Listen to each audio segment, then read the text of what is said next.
আসসালামু আলাইকুম, hello everyone. এই ক্লাসটি হচ্ছে যারা এবারে 2025 সালে জুনিয়র বৃত্তি পরীক্ষা দিবে তাদের জন্য। এবং এই ক্লাসে আমি বইয়ের এ টু জেড বিষয় নিয়ে আলোচনা করব। চেষ্টা করব তোমাদেরকে পরীক্ষায় আসার মতো কোনো কিছু স্মরণ করিয়ে দেওয়া বা রিমাইন্ডার দেওয়া। তো চলো আমরা শুরু করি এই ক্লাসটি। এই ক্লাসের মধ্যে অষ্টম শ্রেণীর গণিত বইয়ের অধ্যায় বা শিরোনাম প্যাটার্ন, মুনাফা, পরিমাপ, বীজগণিতীয় সূত্রাবলীয় প্রয়োগ, বীজগণিতীয় ভগ্নাংশ, সরল সমীকরণ সেট, চতুর্ভুজ, পিথাগোরাসের উপপাদ্য, বৃত্ত তত্ত্ব উপাত্ত। সর্বপ্রথম হচ্ছে প্যাটার্ন। সর্বপ্রথম কি প্যাটার্ন? প্যাটার্ন বলতে কি, কোনো সংখ্যা বা কোনো চতুর্ভুজ বা কোনো ত্রিভুজ, আমরা সংক্ষেপে আসি, কোনো সংখ্যা একটি নির্দিষ্ট নিয়ম মেনে যখন অগ্রসর হয় বা সুবিন্যস্তভাবে সাজানো থাকে তখন তাকে প্যাটার্ন বলে। তো প্যাটার্নের মধ্যে সর্বপ্রথম আমরা শুরু করি যেটা দিয়ে ইরাটোস্থেনিস সাকনি দিয়ে। কে দিয়ে? ইরাটোস্থেনিস সাকনি দিয়ে শুরু করি। তো ইরাটোস্থেনিস সাকনির মধ্যে সর্বপ্রথম হচ্ছে যে 1 থেকে 100 পর্যন্ত মৌলিক সংখ্যা কতটি। প্রথমত যদি আমরা 2 এর গুণিতক, 3 এর গুণিতক, এরপরে 5 এর গুণিতক, 7 এর গুণিতক কেটে দেই, এই 2, 3, 5, 7 ব্যতীত অপর যে সংখ্যা যেগুলা থাকবে 2, 3, 5, 7 এই সংখ্যাগুলা কেটে দেওয়ার পরে অবশিষ্ট যে সংখ্যাগুলা থাকবে এই সংখ্যা হচ্ছে 1 থেকে 100 এর ভিতরে মৌলিক সংখ্যা। এবং পরীক্ষার মধ্যে আসে 1 থেকে 100 এর মধ্যে মৌলিক সংখ্যা কয়টি? 1 থেকে 100 পর্যন্ত মৌলিক সংখ্যা হচ্ছে 25টি। তারপরে আসো সংখ্যা শ্রেণীর নির্দিষ্ট সংখ্যা নির্ণয়। এটা 3টি ক্যাটাগরিতে থাকে, যে সংখ্যাগুলা পাশাপাশি দেওয়া থাকে, কয়েকটা সংখ্যা দেওয়া থাকে, তোমাদের বইটুকু হাতে নিয়ে নিও তোমরা সর্বপ্রথম, এরপরে খাতা কলম নিয়ে নোট করে ফেলো, দেখবে তোমাদের এই ক্লাসটি করার পর আর কোনো সমস্যা ইনশাআল্লাহ থাকবে না। তো সর্বপ্রথম কথা হলো যে সংখ্যা শ্রেণী নির্দিষ্ট সংখ্যা নির্ণয়। মনে করো 3, 10, তারপরে 17, 24, 31 এই সংখ্যাগুলোর পাশাপাশি পার্থক্য কত? এই সংখ্যাগুলোর পাশাপাশি পার্থক্য হচ্ছে 3।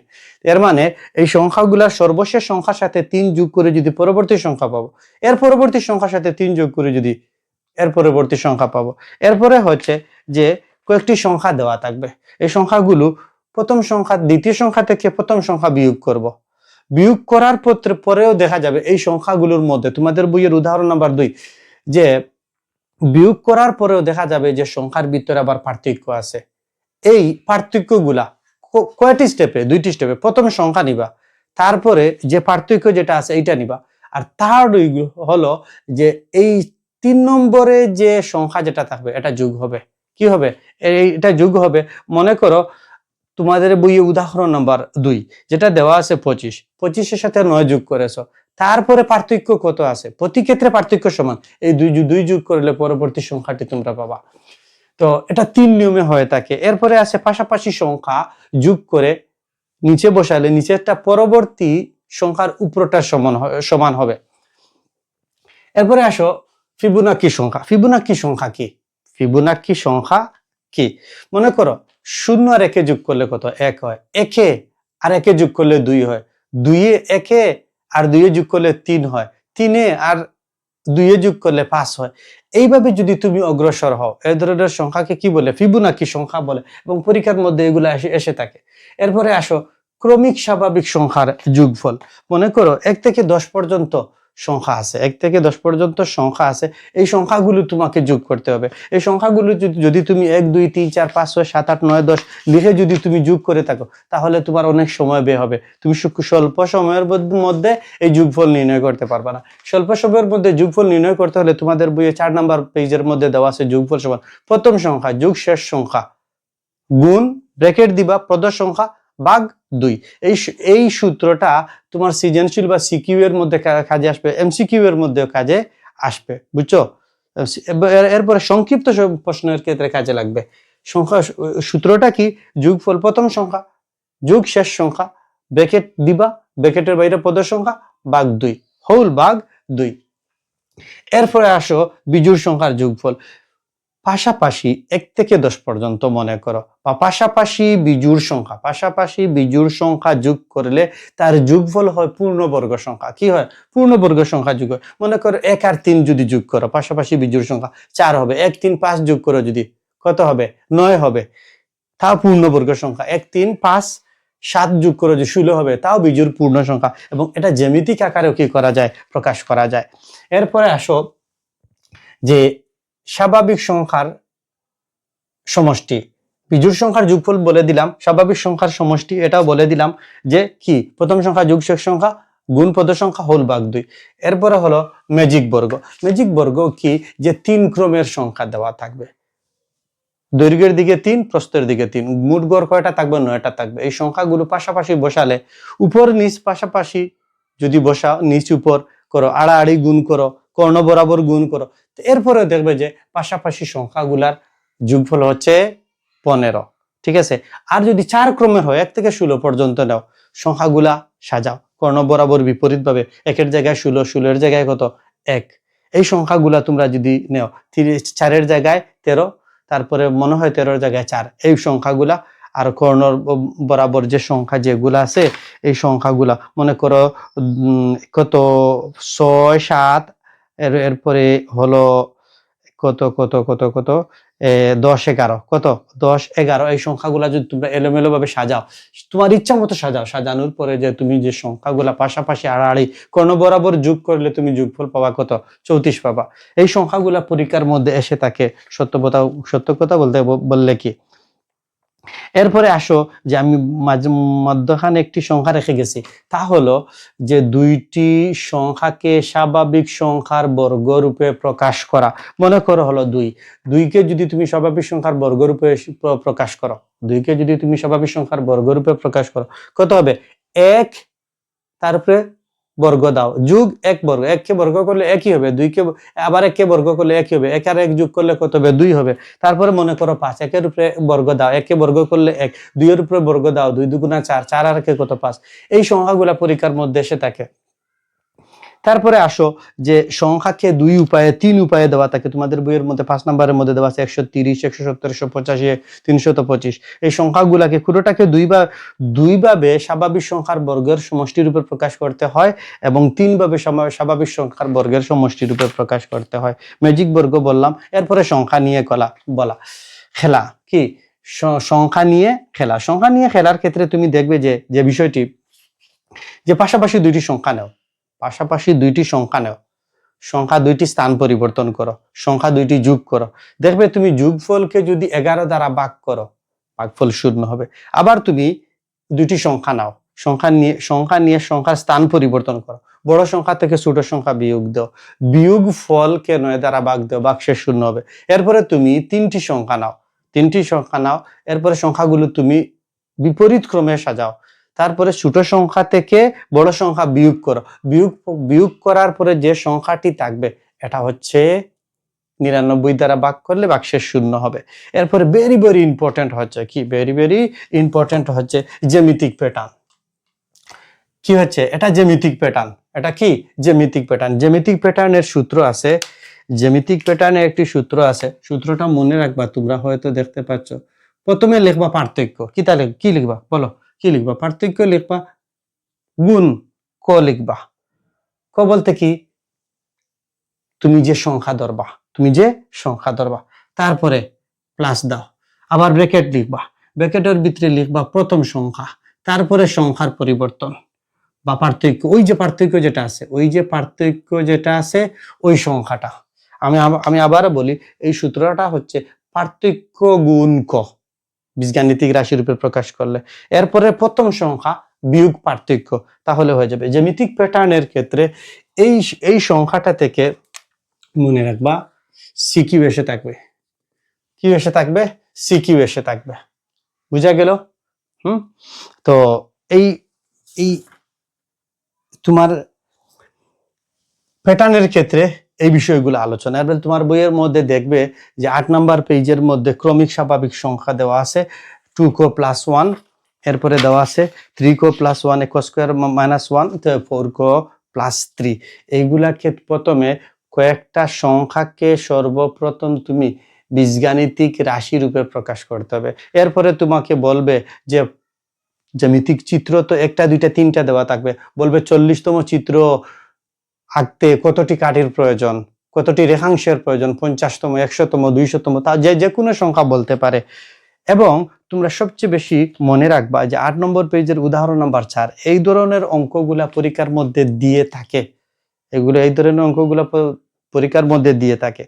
এখন যখন তোমরা দেখবে যে গ নম্বর প্রশ্নের ক্ষেত্রে যে বীজগাণিতিক রাশি পাবা, প্রথম পদ নেবা, প্রথম পদের মান বার করবা এবং প্রথম পদ যততম পদ বলবে, মনে করো 50তম পদ, এই কয়ের জায়গা 50 বসাবা, গুণ করবা, যোগ করবা এবং পাশাপাশি লিখবা এবং শেষ যে সূত্র যেটি আছে যে যোগফল সমান প্রথম সংখ্যা যোগ শেষ সংখ্যা ব্র্যাকেট বাই ব্র্যাকেট গুণ প্রদ সংখ্যা ভাগ 2, এইগুলা হয়ে যাবে প্যাটার্নের ক্ষেত্রে।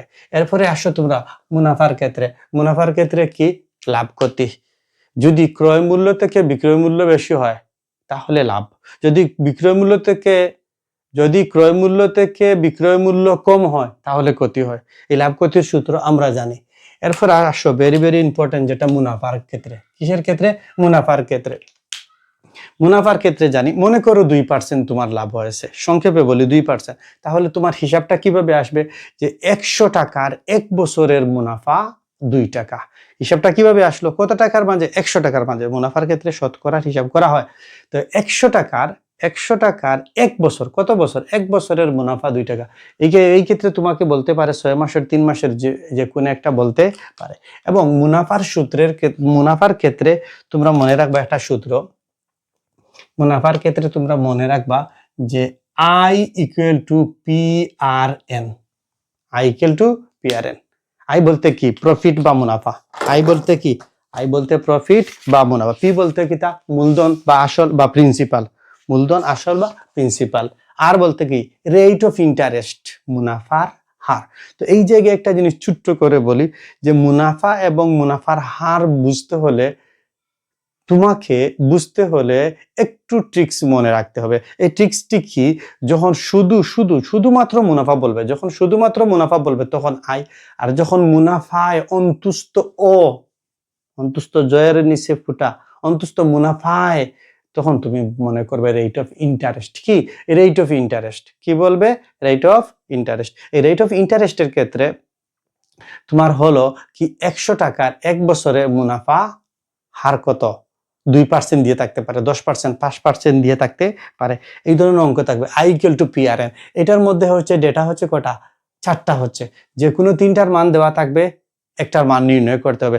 এবং এই যে I equal to PRN, এটাকে 4 ভাবে প্রকাশ করা যায়। কিভাবে প্রকাশ করা যায়? 4 ভাবে প্রকাশ করা যায়। যখন তোমাকে বলবে মুনাফার হার নির্ণয় করো, মনে রাখবা যে আই তো অবশ্যই উপরে থাকবে এবং সব সময় আর এর ক্ষেত্রে যখন বাম পক্ষে আর থাকবে, ডান পক্ষের লবকে তুমি 100 দ্বারা গুণ করবা। ডান পক্ষের লবকে তুমি কি করবা? 100 দ্বারা গুণ করবা এবং চেষ্টা করবা যে 2.1 এর মধ্যে, কিসের মধ্যে? 2.1 এর মধ্যে যতগুলো অঙ্ক আছে, মেজরিটি অঙ্কগুলা তুমি I equal to PRN দ্বারা করবা, একটা সূত্র দ্বারা। এবং আরেকটা সূত্র আছে, আরেকটা সূত্র হলো P প্লাস আই বলতে টোটাল অ্যামাউন্ট। কি টোটাল অ্যামাউন্ট? এই টোটাল অ্যামাউন্টকে বলে সবৃদ্ধি মূলধন বা মুনাফা আসল। মুনাফা আসল বলতে কি? মুনাফা যোগ আসল। এই ধরনের প্রশ্ন দিয়ে থাকে। তোমরা চেষ্টা করবা যে I equal to PRN দ্বারা নির্ণয় করার জন্য এবং A equal to P plus I। এটা দ্বারা তোমরা কি করতে পারবা যে তোমার বইয়ের উদাহরণ নাম্বার কত? 6। তোমার বইয়ের উদাহরণ নাম্বার 6 এই ধরনের অঙ্কগুলা পরীক্ষায় দিয়ে থাকে। বই যেভাবে দিয়েছে তুমি এইভাবে না করে সরাসরি সূত্রগুলা ইনপুট দিয়ে তুমি আউটপুট গুলা বের করতে পারবে। তারপরে আসো, ওই সিমিলারলি একই অঙ্ক থাকবে তোমার বইয়ের মধ্যে। মনে করো যে পরীক্ষায় আসার মতো 2.1 এর 6 নাম্বার অঙ্ক, 2.1 এর 8 নাম্বার অঙ্ক এবং 2.1 এর 13 নাম্বার অঙ্ক। কত নাম্বার অঙ্ক? 13 নাম্বার অঙ্ক, 10 নাম্বার অঙ্ক, 16 নাম্বার অঙ্ক, 17 নাম্বার অঙ্ক। এর বাইরে কোনো অঙ্ক থাকবে না। এরপরে আসো যে এই সমস্যাগুলো আমি মুনাফা সংক্রান্ত সমস্যাগুলো বলে দিলাম। এরপরে আসো কম্পাউন্ড প্রফিট, চক্রবৃদ্ধি মূলধন। কি চক্রবৃদ্ধি মূলধন। চক্রবৃদ্ধি মূলধন কি আমি তোমাকে বলি, মনে করো যে তোমার ব্যবসা শুরু হলো 100 টাকা দিয়ে, তুমি এক বছর পরে 100 টাকার মুনাফা করে তুমি লাভ করলা 10 টাকা। দ্বিতীয় বছর তুমি যখন এই আবার ব্যবসা শুরু করবা, দ্বিতীয় বছরের জন্য তোমার মূলধন হবে ওই যে 100 টাকার সাথে 10 টাকা থাকবে, ওই 10 টাকা সহ 110 টাকা হলো তোমার মূলধন।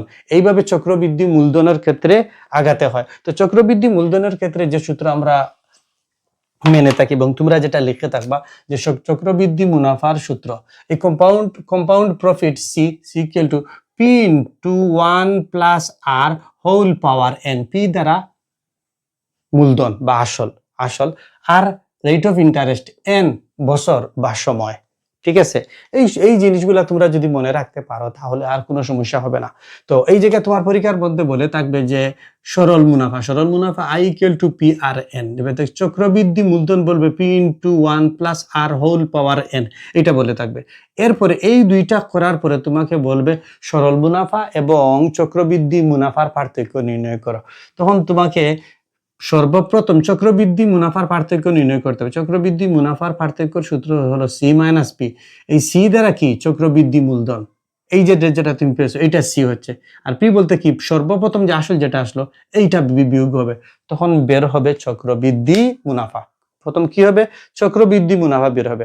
এরপরে চক্রবৃদ্ধি মুনাফা থেকে তোমাকে সরল মুনাফা বিয়োগ করতে হবে, তাহলে তোমার 2.2 মুনাফার অঙ্কগুলা কমপ্লিট হয়ে যাবে। এবং এই ক্ষেত্রে মনে রাখো তোমরা একটা বিষয়, যে এইগুলা যে স্যার এই অধ্যায় থেকে কোন প্রশ্নগুলো আসতে পারে, এই অধ্যায় থেকে কোন প্রশ্নগুলো আসতে পারে, তোমরা উদাহরণ 2, 3, 4 করে থাকবে, 2, 3, 4 করে থাকবে, এই অঙ্কগুলা থেকে আসবে। এবং বইয়ের অঙ্কগুলা সবচেয়ে বেশি দেওয়ার ইম্পর্টেন্ট আছে বইয়ের 9 নাম্বার অঙ্ক, 2.2 এর 9 নাম্বার অঙ্ক কি 2.2 এর 9 নাম্বার অঙ্ক। কত নাম্বার অঙ্ক? 9 নাম্বার অঙ্ক বেশিরভাগ ক্ষেত্রে দেওয়ার সম্ভাবনা আছে। তারপরে আসো পরিমাপ পদ্ধতি কয়টা পদ্ধতি? সাধারণত মেট্রিক পদ্ধতি বা আন্তর্জাতিক পদ্ধতি, দুইটা পদ্ধতি দেওয়া আছে। ঠিক আছে, দুইটা পদ্ধতি দেওয়া আছে। দৈর্ঘ্য পরিমাপ কি দেওয়া আছে? দুইটা দেওয়া আছে। তো এক্ষেত্রে তোমরা খুব সহজ ভাবে যেটা মনে রাখবে যে দৈর্ঘ্য পরিমাপের ক্ষেত্রে দৈর্ঘ্য পরিমাপ পদ্ধতি, এটা হচ্ছে মেট্রিক পদ্ধতি, আর একটা হচ্ছে ব্রিটিশ পদ্ধতি, এবং আর এটা হচ্ছে দেশীয় পদ্ধতি। ঠিক আছে, তো এই এর ভিতরে তুমি পাবা, এরপরে এর ভিতরে তুমি পাবা যে হিসাব নিকাশ গুলা পাবা, এগুলা তোমাকে মুখস্থ রাখতে হবে। এখন কথা হলো গ্রিক ভাষা থেকে গৃহীত একক, দশক, শতক। মনে করো আমি একটা সংখ্যা লিখলাম যে 230, 0 হচ্ছে একক স্থানীয় অঙ্ক, 30 হচ্ছে দশক স্থানীয় অঙ্ক, 2 হচ্ছে শতক স্থানীয় অঙ্ক। একটা সংখ্যার বাম থেকে ডান থেকে যত বামে যাবে 10 করে বাড়বে। এগুলা গ্রিক ভাষা থেকে একক, দশক, শতক। আর ল্যাটিন ভাষা থেকে যখন তুমি এই জায়গায় দশমিক দিবা, দশমিক থেকে যখন তুমি ডান দিকে যাবা, এক গড় যদি তুমি যাও, তখন তুমি 10 গুণ করে কমবে। কয় গুণ করে কমবে? সংখ্যার বামে গেলে যদি তুমি বাম দিকে যাও তাহলে 10 গুণোত্তর করে বাড়বে, এবং ডান দিকে যাও যদি 10 গুণোত্তর করে কমবে। এইগুলা থেকে, এবং তোমার পরীক্ষার মধ্যে বলতে পারে যে গ্রিক ভাষা থেকে গুণিতক বোধক এবং ল্যাটিন ভাষা থেকে অংশবোধক শব্দ এসে থাকে, এই উপসর্গগুলা ব্যবহার করা হয়। এরপরে আসো তুমি এই যে পরিমাপগুলা আছে তোমাদের বইয়ের মধ্যে দেওয়া আছে, 10 মিলিমিটার সমান 1 সেন্টিমিটার, দৈর্ঘ্য পরিমাপের একক কি? মিটার। ওজন পরিমাপের একক কেজি। আয়তন পরিমাপের একক কি? তরল পদার্থের আয়তন পরিমাপের একক কি? লিটার। এইগুলা তোমরা দেওয়া থাকবে, এইগুলা তোমরা মুখস্থ করবা, ক্লিয়ার রাখবা। ঠিক আছে, 1 লিটার বিশুদ্ধ পানির ওজন কয় কিলোগ্রাম? 1 কিলোগ্রাম। এবং 4 ডিগ্রি সেলসিয়াস তাপমাত্রায় 1 ঘন সেন্টিমিটার বিশুদ্ধ পানির ওজন কয় গ্রাম? 1 গ্রাম। এগুলা মনে রাখবা। তো আসো এরপরে তরল পদার্থের আয়তন পরিমাপের একক আমি একটা কি বলেছি? তরল পদার্থের আয়তনের পরিমাপের একক বলেছি কি? তরল পদার্থের আয়তনের পরিমাপের একক লিটার। কি? লিটার এককে প্রকাশ দেওয়া থাকবে। তো ক্ষেত্রফল পরিমাপ, এরপরে এই ক্ষেত্রফল পরিমাপের ক্ষেত্রে থাকতে পারে আয়তক্ষেত্র ক্ষেত্রফল থাকতে পারে। আয়তক্ষেত্রের ক্ষেত্রফল দৈর্ঘ্য, পূরণ, প্রস্থ। ত্রিভুজ ক্ষেত্রের ক্ষেত্রফল হাফ ইন্টু ভূমি ইন্টু উচ্চতা, যেটা আমরা বলি। বর্গক্ষেত্রের ক্ষেত্রফল কি? আমি যেটা বলি যে বাহুর পরিমাপ বা এক বাহুর দৈর্ঘ্যের স্কয়ার। এই তিনটা সূত্র তোমরা মনে রাখবে, এটা থেকে একটা প্রশ্ন দিয়ে থাকবে। তারপরে আসো আয়তন। ঘনবস্তুর ঘনবস্তুর ঘনফলই আয়তন, ঘনবস্তুর ঘনফলই আয়তন। এবং এই আয়তনের ক্ষেত্রে একটা জিনিস মনে রাখবা যে ওই বস্তুটা হবে ত্রিমাত্রিক। কয় মাত্রিক? ত্রিমাত্রিক। কয় মাত্রিক? ত্রিমাত্রিক, 3 ডাইমেনশনের থাকবে, দৈর্ঘ্য, পূরণ, প্রস্থ, পূরণ, উচ্চতা। এখন কথা হলো যে আপনি যে ক্লাসটা করালেন এইগুলো থেকে আমরা সিকিউ কোন অংশ করে থাকবো। এই পার্ট থেকে যখন সিকিউ তোমাকে বলবে, মনে রাখবা সিকিউ এর ক্ষেত্রে একটি পুকুরের দৈর্ঘ্য প্রস্থ দেওয়া আছে। পুকুর বাদে এই পুকুরের ক্ষেত্রফলের ক্ষেত্রে পাড় সহ পুকুরের ক্ষেত্রফল, পাড় বাদে পুকুরের ক্ষেত্রফল নির্ণয় করে, আর পার্থক্য নির্ণয় করো, এইগুলা থাকবে। এবং এর মধ্যে একটা অঙ্ক বেশিরভাগ ক্ষেত্রে পরীক্ষা দিয়ে থাকে যে উদাহরণ নয়, তোমাদের বইয়ের মধ্যে উদাহরণ নয়, একটি গড়ের দৈর্ঘ্য প্রস্থের 3 গুণ, 6 গুণ, 9 গুণ, এইগুলা বলে থাকবে। ঠিক আছে, এরপরে দেওয়া থাকবে যে প্রতি বর্গমিটার 7 যে কোনো অত টাকা ধরে কার্পেট দিয়ে মুড়ালে অত টাকা মোট খরচ হয়। তারপরে বলবে দৈর্ঘ্য প্রস্থ নির্ণয় করো। এই ধরনের অঙ্ক তোমার পরীক্ষার মধ্যে থাকবে। ঠিক আছে, তো এরপরে আসো খুব সংক্ষেপে যেটা বলি আমি তোমাকে, যে বীজগাণিতিক সূত্রাবলীর ক্ষেত্রে একটু এদিকে তাকাও, মনোযোগ সহকারে দেখো।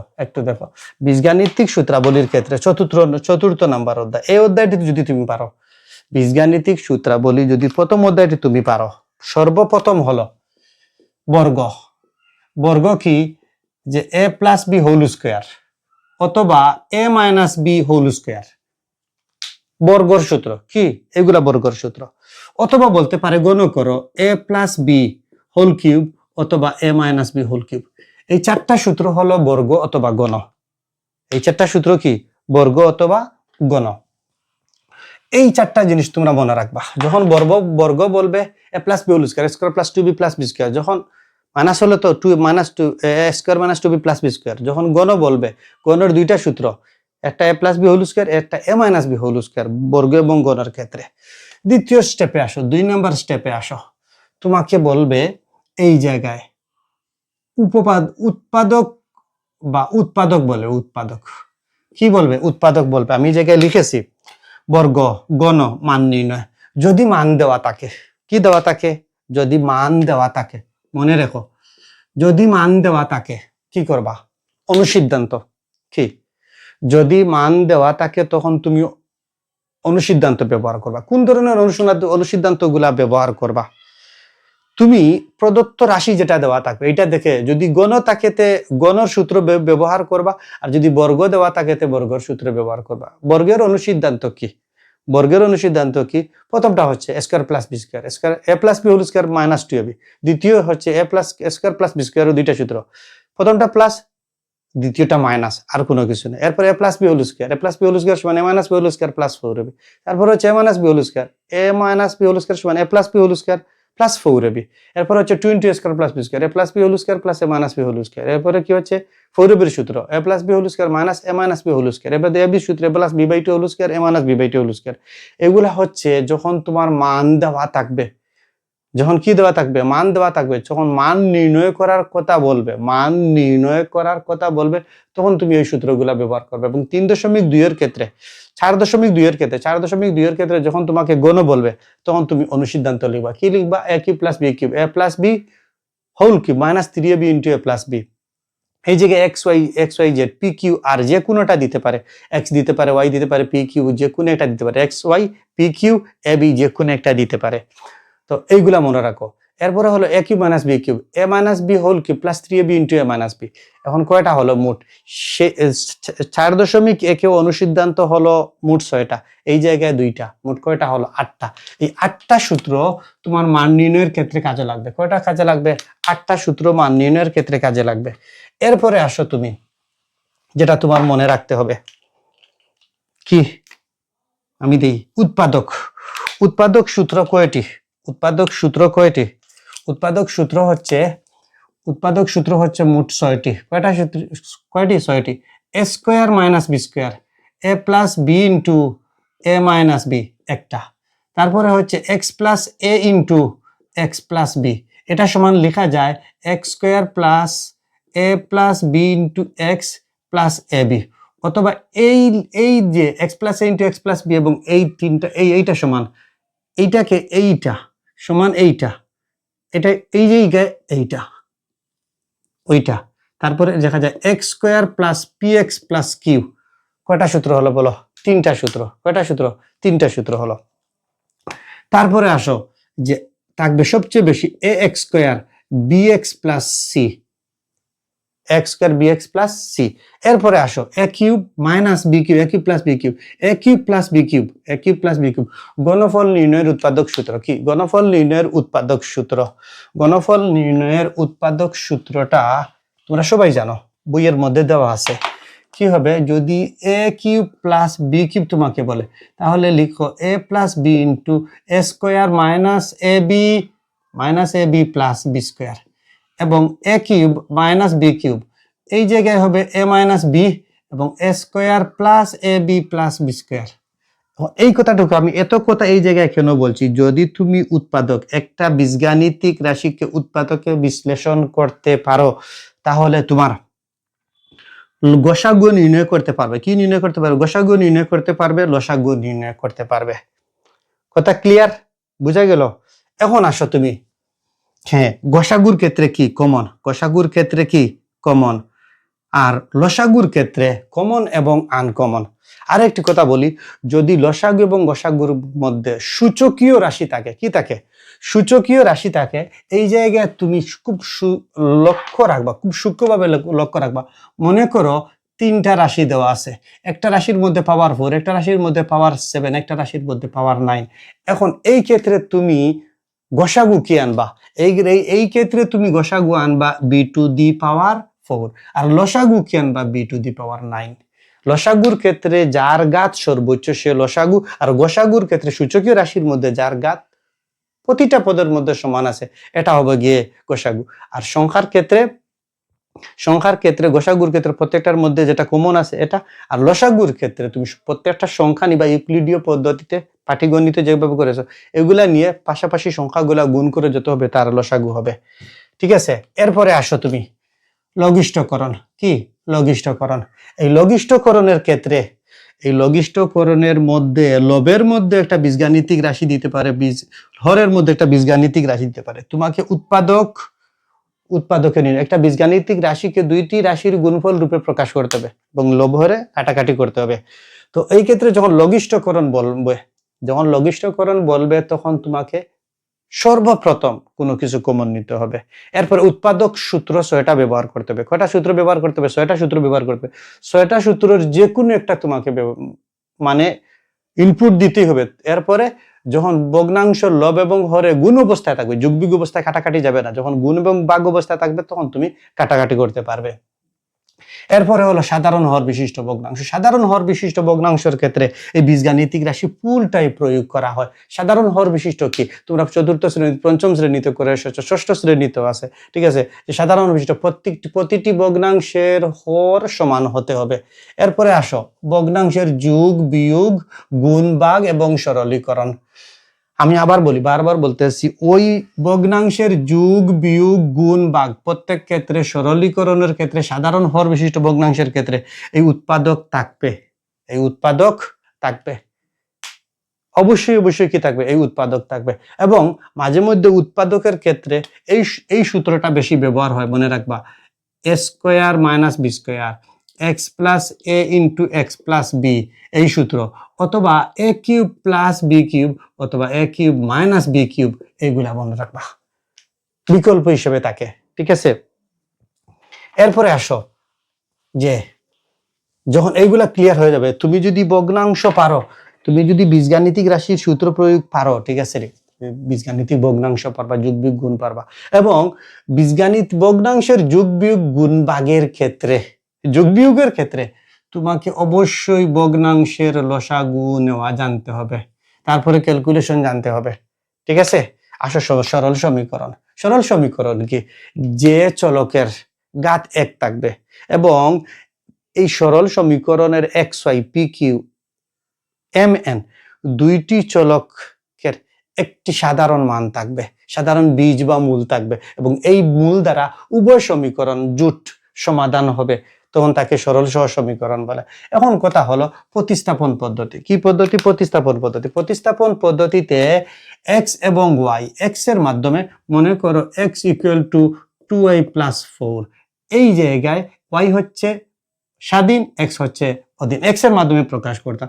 অথবা মনে করো এইটা আছে, ঠিক আছে, ইকুয়াল টু কত? 4। তো এই জায়গায় তোমাকে মান নির্ণয় করতে হবে, y এর মান নির্ণয় করতে হবে 2y = 4 - x/2। বুঝছো? একটির মাধ্যমে আর একটির মাধ্যমে অন্যটির মান প্রকাশ করতে হবে, একটির মাধ্যমে অন্যটির মান প্রকাশ করতে হবে প্রতিস্থাপন পদ্ধতিতে। আমি যেটা বলি প্রতিস্থাপন পদ্ধতিতে, যে তুমি সরো আমি বসি, অপরকে সরিয়ে নিজে অবস্থান নেওয়া, ঠিক আছে নি? এবং এই জায়গায় আছে অপনয়ন পদ্ধতি। কি অপনয়ন পদ্ধতি? অপনয়ন পদ্ধতিতে মনে করো x + y = 5, x - y = 2, ঠিক আছে, অথবা মনে করো 3 দেওয়া আছে। এখন অপনয়ন পদ্ধতিতে যে কোনো একটি চলক বাদ দেওয়া। তোমার পা কয়টা আছে? 2টা আছে। মনে করো একটা পা তুমি উড়িয়ে দিলে, একটাই আছে। কি তোমার হাত 2টা আছে, একটা পা তুমি, একটা হাত তুমি বাদ দিয়ে দিলা, মানে একটি চলক তোমাকে ডিরেক্ট বাদ দিতে হবে, বিলুপ্ত করতে হবে। কি করতে হবে? বিলুপ্ত করতে হবে, বিলুপ্ত করতে হবে, বাদ দিয়ে দিতে হবে। তখন যদি তুমি প্লাসে মাইনাসে কেটে নাও, 2x = কত হবে? 8 হবে। উভয় পক্ষকে 2 দ্বারা ভাগ করে দাও, x = কত হবে? 4 হবে। মনে রেখো যদি তুমি সরল সমীকরণ খুব ভালোভাবে মানে নির্ণয় করতে পারো, তাহলে তুমি বীজগাণিতিক ক্যালকুলেশন গুলা খুব ইজিলি নির্ণয় করতে পারবে, এগুলা তোমার কাছে সহজ মনে হবে। এবং যদি জেএসসি বোর্ডে বা এসএসসি, জেএসসি বোর্ডে বা জেএসসি বোর্ড পরীক্ষা হোক আর বৃত্তি পরীক্ষা হোক, যে কোনো পরীক্ষা হোক, এই জায়গায় যদি একটা হলো সরল সমীকরণ প্রতিস্থাপন পদ্ধতিতে এক্স ওয়াই চলকের মান নির্ণয় করা যায়, অপনয়ন পদ্ধতিতে নির্ণয় করা যায়। এরপর হলো লেখচিত্র। যদি এই দুইটা দেওয়া থাকে, সরল সহ সমীকরণ থেকে কোনো কোয়েশ্চন থাকে, তাহলে লেখচিত্র থেকে একটি প্রশ্ন, গ নম্বর প্রশ্ন 100% থাকবে, গ নম্বর প্রশ্ন 100% থাকবে, ঠিক আছে? এই প্রশ্নটা তোমরা মনে রাখবা, যে এই ক্ষেত্রে আমরা আবার কি করি, হ্যাঁ, এটা গড় বানাইয়া যে এক্স এর এমনগুলা দুইটা সমীকরণ নেই, কয়টা সমীকরণ নেই, প্রথম সমীকরণের এক্স ওয়াই এর মান দ্বিতীয় সমীকরণের এক্স ওয়াই এর মানের সাথে মিলাই। এবং অবশ্যই মনে রাখতে হবে এই জায়গায় এক্স ওয়াই এর মান যদি পূর্ণ সংখ্যা হয় সবচেয়ে ভালো হয়, ভগ্নাংশে নিবা না, কখনো ভগ্নাংশে নিবা না। এমন এক্স ওয়াই এর মান, এমন মানগুলা তুমি চয়েস করবা, এমন মানগুলা তুমি চয়েস করবা যেগুলা নিলে যোগ বিয়োগ গুণ ভাগ করার পরে, যোগ বিয়োগ গুণ ভাগ সবগুলা ক্যালকুলেশন করার পরে ফলটা আসে পূর্ণ সংখ্যা, ঠিক আছে? এইগুলা মনে রাখবা, এই অঙ্কটা আসবে পরীক্ষার ক্ষেত্রে। আসো সেটের মধ্যে আছে, অষ্টম শ্রেণীতে কি আছে? সেট আছে। সেটের ক্ষেত্রে কি সেট প্রকাশের পদ্ধতি দুইটা, সেট প্রকাশের পদ্ধতি দুইটা, সেট তালিকা পদ্ধতি, সেট তালিকা পদ্ধতি, সেট গঠন পদ্ধতি। সেট তালিকা পদ্ধতিতে কোনো শর্ত নাই, কিন্তু সেট গঠন পদ্ধতিতে যে শর্ত আছে এটা তুমি বুঝবা কিলা, এইটা থাকবে। মনে করো এক্স যেন, এটার নাম হচ্ছে যেন বা এরূপ যেন শ্বাস দেশ, ঠিক আছে? তো এক্স যেন, এক্স এটা চলক, এই সংখ্যাটা এক্স যে চলকের মানগুলো জোড় হতে পারে, বিজোড় হতে পারে, পারোর গুণনীয়ক হতে পারে, সৈতিশের গুণনীয়ক হতে পারে, মৌলিক সংখ্যা হতে পারে, যৌগিক সংখ্যা হতে পারে, জোড় হতে পারে, বিজোড় হতে পারে, ঠিক আছে? এরপরে স্বাভাবিক সংখ্যার উপাদান হতে পারে, স্বাভাবিক সংখ্যার উপাদান হতে পারে, মূলদ সংখ্যার, অমূলদ সংখ্যার উপাদান হতে পারে, এইগুলা দিয়ে থাকে সেটের ক্ষেত্রে। এরপরে কথা হলো সেট প্রকাশের পদ্ধতি। যখন বললাম সেট গঠন পদ্ধতি, সেট তালিকা পদ্ধতি। যখন সেট গঠন পদ্ধতিতে দেওয়া থাকবে, তোমাকে তালিকা পদ্ধতিতে কনভার্ট করতে হবে। কখনো বলবে তোমাকে তালিকা পদ্ধতি দেওয়া আছে, গঠন পদ্ধতিতে কনভার্ট, আবার গঠন পদ্ধতি দেওয়া থাকবে, তালিকা পদ্ধতিতে তোমাকে কনভার্ট করতে হবে। এরপরে আসো সংযোগ সেট। কি সেট? সংযোগ সেট। দুটি সেট দেওয়া থাকবে, এবি সেট দেওয়া থাকবে, দুইটা সেটের ইউনিয়ন সেট নির্ণয় করতে হবে, তবে ছেদ সেট নির্ণয় করতে হবে, ইন্টারসেকশন সেট, এইগুলা তোমরা খুব ভালোভাবে পারো। এরপরে পূরক সেট, সার্বিক set, father of set, father সব সেটের সব সেটের নির্দিষ্ট সেট আছে বা বাবা সেট আছে, ফাদার অফ সেট, সার্বিক সেট। এখন কথা হলো পূরক set, complement of A set. সার্বিক সেট থেকে যে সেট বলবে ওই সেটের পূরক সেট। মনে করো এ এর পূরক সেট নির্ণয় করতে হবে। এর মানে কি সার্বিক সেট থেকে এর উপাদান সংখ্যা বাদ দিতে হবে। এর মানে কি এ পূরক সেট বলতে এ এর বহির্ভূত মান হবে এ পূরক সেটের মান, যাকে বলে কমপ্লিমেন্ট অফ এ সেট। এরপরে বলবে যে বাদ সেট, এ বাদ বি এইগুলা দিয়ে থাকবে। এরপরে বলবে উপসেট নির্ণয় করো। মনে করে একটি সেটের উপাদান সংখ্যা দেওয়া আছে, এ বি সি দেওয়া আছে। কি দেওয়া আছে? একটি সেটের উপাদান সংখ্যা এ বি সি দেওয়া আছে, তার উপসেট সংখ্যা নির্ণয় করো। একটি সেটের উপসেট নির্ণয় করতে হলে নিজের প্রথমে কি উপসেট, নিজের কি উপসেট। এরপরে 1 2 3 4 করে তোমার উপাদান সংখ্যা 2 টু দি পাওয়ার n কে সমর্থন করে এইগুলা নির্ণয় করতে পারবা। শক্তি সেট যখন বলবো, যে সেট বলবো, মনে করো এ সেট, তার সামনে কি দিয়ে দেবা? এ দিয়ে দিবা। ঠিক আছে, এগুলা দিয়ে দিবা। তো আমি দেখি আর কোনো কিছু কি বাদ রাখলাম সেটের ক্ষেত্রে। তো সেট তো বললাম, সেট চালিকা পদ্ধতি, সেট গঠন পদ্ধতি। এরপরে হচ্ছে সেট সসীম সেট, যে সেটের উপাদান সংখ্যা গণনা করে নির্ধারণ করা যায়। সসীম সেট, যে সেটের উপাদান সংখ্যা গণনা করে নির্ধারণ করা যায় না তাকে অসীম সেট বা ইনফাইনাইট সেট বলে। এরপরে আসো বেন চিত্রের ক্ষেত্রে আসো। বেন চিত্রের ক্ষেত্রে জন বেন প্রকাশ করেছেন। বেন চিত্রের মাধ্যমে খুব সহজে, যদি সার্বিক সেট হয় আয়তক্ষেত্র হবে। কি হবে? আয়তক্ষেত্র হবে। এবং সার্বিক সেটের উপসেট হয় হয়তো ত্রিভুজকে দিয়ে প্রকাশ করবে। আর আমরা অষ্টম শ্রেণীতে দেখছি সব সময় কি দিয়ে থাকে? বৃত্ত দিয়ে থাকে। এখন যদি ছেদ সেট বলে, কি সেট বলে? তোমার ছেদ সেট বলে।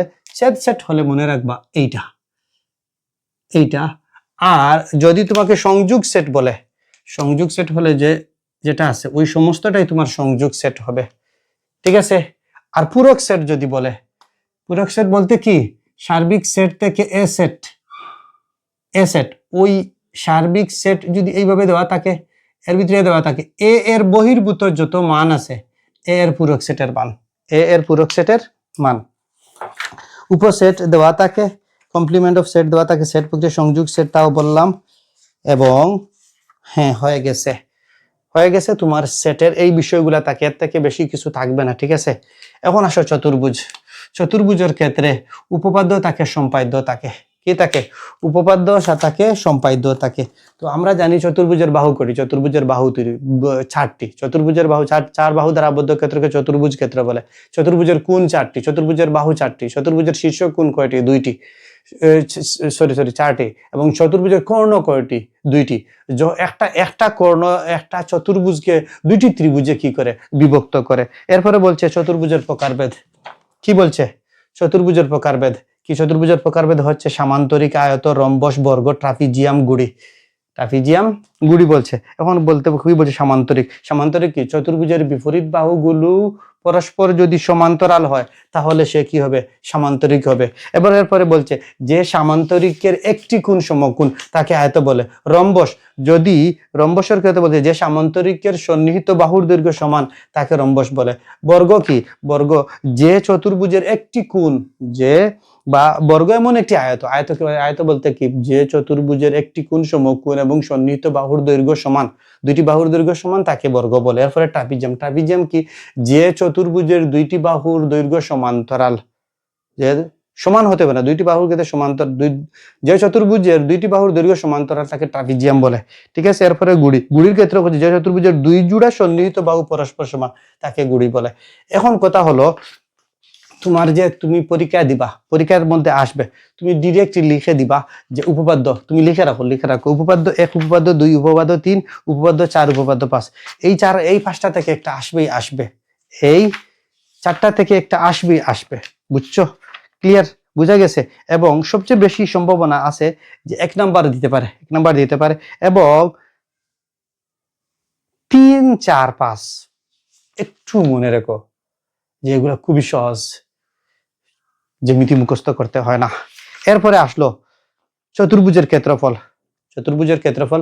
চতুর্ভুজের ক্ষেত্রফলের ক্ষেত্রে আছে ট্রাপিজিয়ামের ক্ষেত্রফল। ট্রাপিজিয়ামের ক্ষেত্রফল কি, যে হাফ ইন্টু সমান্তরাল দুই বাহুর দৈর্ঘ্যের যোগফল ইন্টু উচ্চতা ভাগ 2, এইটা দেওয়া থাকবে। ঠিক আছে। রম্বসের ক্ষেত্রফল। রম্বসের ক্ষেত্রফল হলো দুইটি কর্ণের গুণফলকে 2 দ্বারা ভাগ। রম্বসের ক্ষেত্রফল কি, দুইটি কর্ণ, প্রথম কর্ণকে D1 বলো, দ্বিতীয় কর্ণকে D2 বলো, দুইটি কর্ণের গুণফলকে 2 দ্বারা ভাগ করো যদি, তাহলে তুমি রম্বসের ক্ষেত্রফল নির্ণয় করতে পারবে। এরপরে হলো ঘনবস্তু। কি হলো ঘনবস্তু? ঘনবস্তু কি, যে চতুর্ভুজ ত্রিমাত্রিক দৈর্ঘ্য প্রস্থ উচ্চতা আছে সে ঘনবস্তু। এখন ঘনবস্তুর গণক, ঘনবস্তুর ক্ষেত্রে গণক বলবে যে ঘনবস্তুর দৈর্ঘ্য প্রস্থ উচ্চতা তিনটির দৈর্ঘ্য সমান তাকে গণক বলে। বুঝছো? ঠিক আছে। এখন হলো আয়তাকার ঘনবস্তু। আয়তাকার ঘনবস্তুর ক্ষেত্রফল হলো 2 into AB plus BC plus CA। Clear? বোঝা গেছে? আয়তাকার ঘনবস্তু যদি বলে 2 into AB plus BC plus CA। এরপরে যদি বলে ঘনক বলে, তো ঘনকের ক্ষেত্রফল বলে যদি তুমি লিখবা যে 6 স্কয়ার। 6 বলতে কি, ওই যে একটা ঘনবস্তুর তল কয়টা, 6টা। ঠিক আছে। আর বাহুর দৈর্ঘ্য A সমান বাহুর দৈর্ঘ্যটা, বাহুর দৈর্ঘ্যের স্কয়ার, এইটা হলে হয়ে যাবে। ঠিক আছে। এটা হলো 8.1 ক্ষেত্রে। এরপরে হলো সম্পাদ্য। সম্পাদ্য আঁকতে তোমাকে মনে রাখতে হবে নিরপেক্ষ 5টি উপাত্তের প্রয়োজন। সম্পাদ্য আঁকতে তোমার কি দরকার? এই সম্পাদ্যের ক্ষেত্রে নিরপেক্ষ 5টি উপাত্তের প্রয়োজন। এর মধ্যে হলো যে দেওয়া আছে কয়েকটা ডেটা দেওয়া আছে, 5টা দেওয়া আছে। ক নম্বর, 4টি বাহু 1টি কোণ, 4টি বাহু 1টি কর্ণ, 3টি বাহু 2টি কর্ণ, 3টি বাহু ও এদের অন্তর্ভুক্ত 2টি কোণ এবং 3টি বাহু 3টি কোণ দেওয়া আছে। তো এই ক্ষেত্রে মনে রাখবা যে সম্পাদ্য 1, 2, 3, 4 আছে। পরীক্ষা দেওয়ার সম্ভাবনা সবচেয়ে বেশি এটাই হয়তো যে সম্পাদ্য 4, সম্পাদ্য 5, হ্যাঁ সম্পাদ্য 4, 5, সম্পাদ্য 4, 5 এবং বর্গ তো দিয়েই থাকে, অথবা বলতে পারে তোমাকে এই জায়গা থেকে সম্পাদ্য সবচেয়ে সহজ, তুমি যেভাবে আঁকবা এইভাবে তার বিবরণ লিখবা। ঠিক আছে। তো এরপরে দিতে পারে রম্বস, দিতে পারে কি দিতে পারে, রম্বস দিতে পারে এবং বলতে পারে ট্রাপিজিয়াম আঁকো। কি আঁকো? ট্রাপিজিয়াম আঁকো। এবং 9 নম্বর অধ্যায়ের মধ্যে কি দেওয়া আছে দেখো। 9 নম্বর অধ্যায়ের মধ্যে পিথাগোরাসের উপপাদ্য। পিথাগোরাসের উপপাদ্য কি?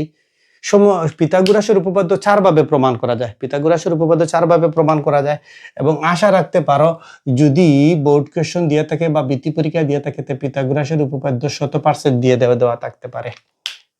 পিথাগোরাসের উপপাদ্য 100% দেওয়া থাকবে, এতে কোনো সন্দেহ নাই। 100% দেওয়া থাকতে পারে।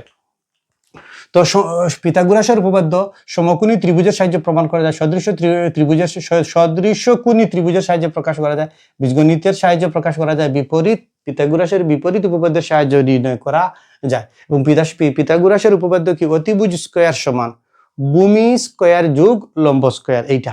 এবং এটা প্রমাণ করতে হলে মিনিমাম তোমার 1 ঘন্টার প্রয়োজন। 1 ঘন্টার উপরে প্রয়োজন এটা প্রমাণ দেখাতে হলে। তোমরা সবাই পারো, এটা এখন বলতে হবে না, শুধুমাত্র আমি তোমাদেরকে রিমাইন্ডার দিয়ে দিচ্ছি। এবং মনে রাখবা যে এই অধ্যায় থেকে অবশ্যই এমসিকিউ আসবে। কি আসবে? এই অধ্যায় থেকে অবশ্যই এমসিকিউ আসবে।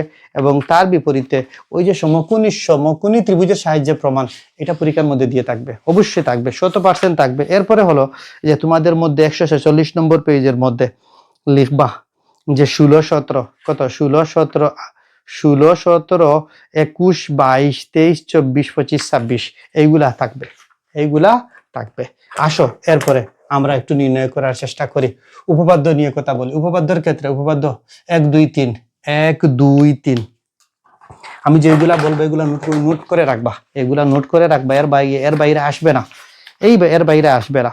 তো উপপাদ্যের ক্ষেত্রে এই বৃত্তর কেন্দ্র থাকে, বৃত্তর ব্যাসার্ধ থাকে, ব্যাসার্ধের দ্বিগুণ ব্যাস থাকে, ব্যাসের অর্ধেক ব্যাসার্ধ থাকে এবং নির্দিষ্ট একটি বিন্দুকে কেন্দ্র করে নির্দিষ্ট ব্যাসার্ধ নিয়ে বৃত্ত আঁকা যায়। বৃত্তর কি আছে? বৃত্তর পরিধি আছে। বৃত্তর পরিধিকে 2πr বলে, বৃত্তর ক্ষেত্রফলকে πr² বলে, অর্ধবৃত্তর ক্ষেত্রফলকে πr²/2 বলে। এখন কথা হলো বৃত্তের পরিধি থাকে, বৃত্তের স্পর্শক থাকে, বৃত্তের ছেদক থাকে। একটি ছেদক বৃত্তের ছেদক বৃত্তকে 2টি অংশে বিভক্ত করে। ঠিক আছে। একটি অধিবৃত্ত আর একটি উপবৃত্ত থাকে। বৃত্তের স্পর্শক এগুলা মনে রাখবা। তো এই জায়গা থেকে সবচেয়ে বেশি গুরুত্বপূর্ণ উপপাদ্য 1। উপপাদ্য 1 দেওয়া থাকবে। কেন্দ্র থেকে যেটা বলছে বৃত্তের কেন্দ্র বেশ ভিন্ন কোনো জায়ের মধ্যবিন্দু সংযোগ রেখাংশ ওই যাকে লম্বকে সমদ্বিখণ্ডিত করে। এই চিত্রটা তোমরা মনে রাখবা, দেখবা পরীক্ষার ক্ষেত্রে আসবে। ঠিক আছে, ওই যে বৃত্ত আঁকবা, ওই বৃত্ত আঁকবা, আঁকার পরে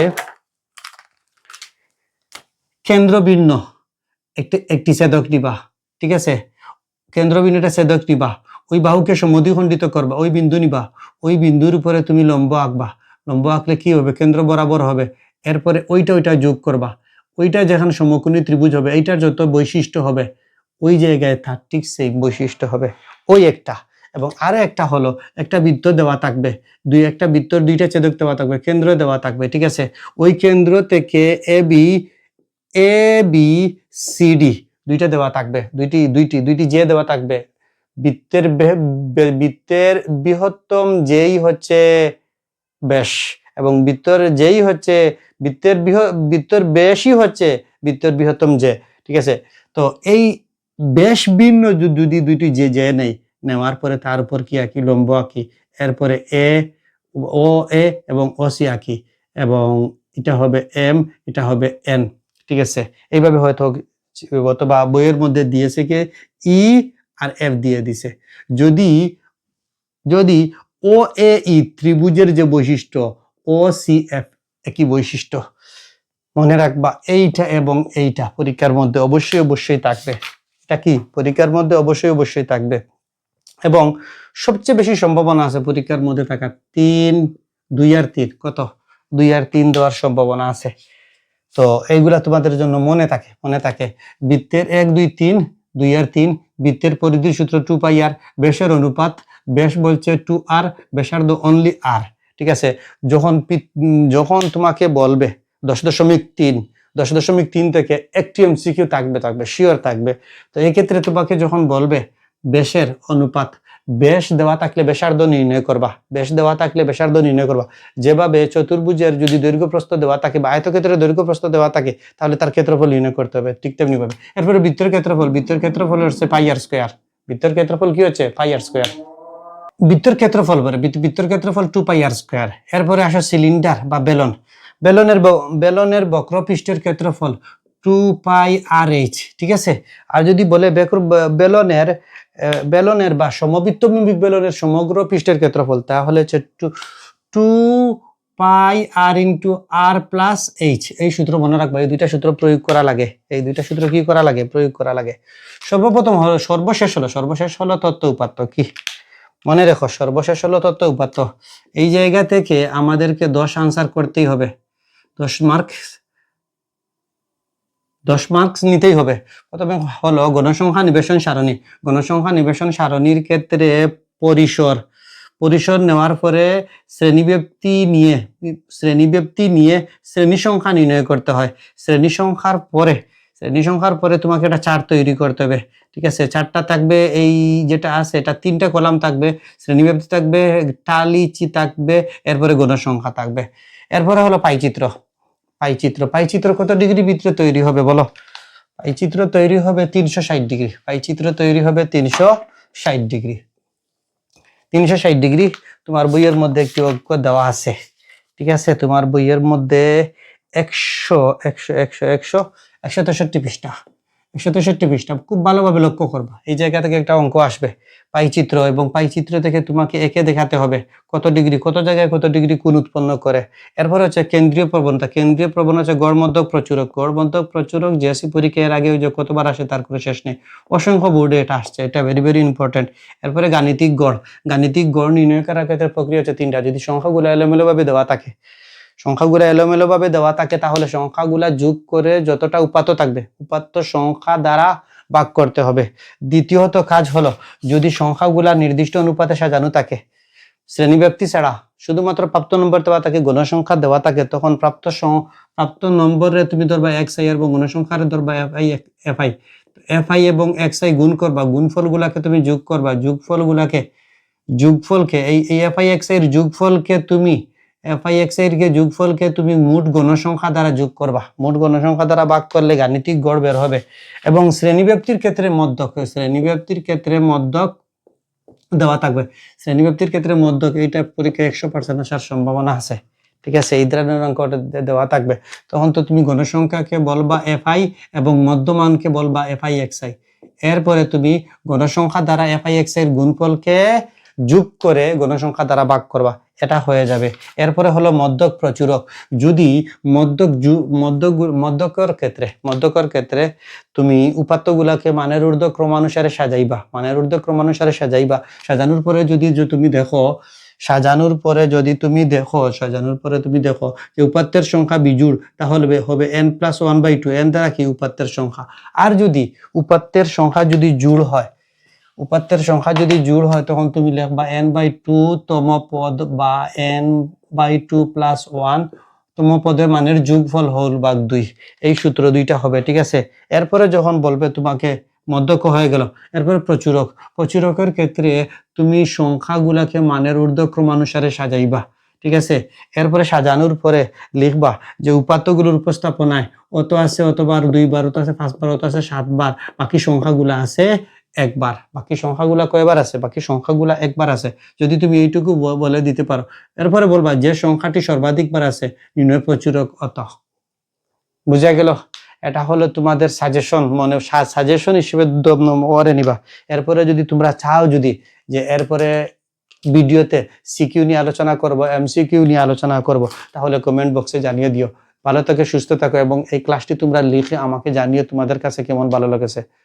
ভালো থেকো, সুস্থ থেকো, আল্লাহ হাফিজ।